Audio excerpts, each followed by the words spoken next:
Friends, welcome to யாஷிகர். Serial முடிஞ்ச கையோட புதிய சீரியல்ல வந்து என்ட்ரி குடுக்குறாங்க. புதிய சீரியல்னு சொல்ல முடியாது. இது எனக்கு கொஞ்சம் டவுட்டா தான் இருக்கு. ஏன்னா ஆல்ரெடி ஓடிக்கிட்டு இருக்க ஒரு சீரியல்ல தான் வந்து என்ட்ரி குடுக்க போறாங்க. அத பத்தின அப்டேட் வந்து அவரே வந்து அஃபிஷியலா குடுப்பாரு. அதுக்கப்புறம் வந்து ஷேர் பண்றேன். இப்போதைக்கு அவரு குடுத்த இன்ஃபர்மேஷன் என்ன அப்படின்னு சன் டிவில ஒரு சீரியல்ல வந்து கமிட் ஆயிருக்காரு.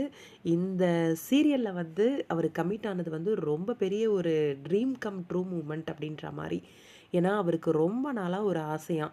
என்னன்னா, போலீஸ் கெட்டப் போட்டு நடிக்கணும் அப்படின்னு சொல்லிட்டு, சன் டிவியாலயும், இந்த சீரியல்னாலயும் அவரோட அந்த கனவு வந்து நனவாயிருக்கு அப்படின்னு சொல்லி, அவரோட Instagram பேஜ்ல வந்து ஒரு வீடியோ ஒண்ணு ஷேர் பண்ணியிருந்தாரு.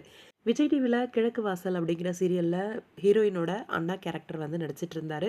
ரொம்பவே சூப்பரான ஒரு நடிப்பு தான் குடுத்திருந்தாரு. இதுக்கு முன்னாடி சன் டிவிக்கு இவரு புதுசு கிடையாது. சந்திரலேகா அப்படிங்கிற சீரியல்லாம் பண்ணியிருந்தாரு. வாணி ராணி சீரியலும் பண்ணியிருந்தாரு. உங்க எல்லாருக்குமே தெரியும்னு நெனைக்கிறேன். வாணிராணி சீரியலும் நம்மளோட ரேடன் புரொடக்ஷன் தான் சன் டிவில ப்ரொடியூஸ் பண்ணியிருந்தாங்க. இப்ப கிழக்கு வாசலும் ரேடன் புரொடக்ஷன் தான். இப்ப கரண்ட்டா அவர் வந்து ஒரு சீரியல் வந்து கமிட் ஆகியிருக்காரு. இவருக்கு பதில் இவர் அப்படிங்கிற மாரி கமிட் ஆயிருக்க மாரி தான் எனக்கு இன்ஃபர்மேஷன் கிடைச்சது.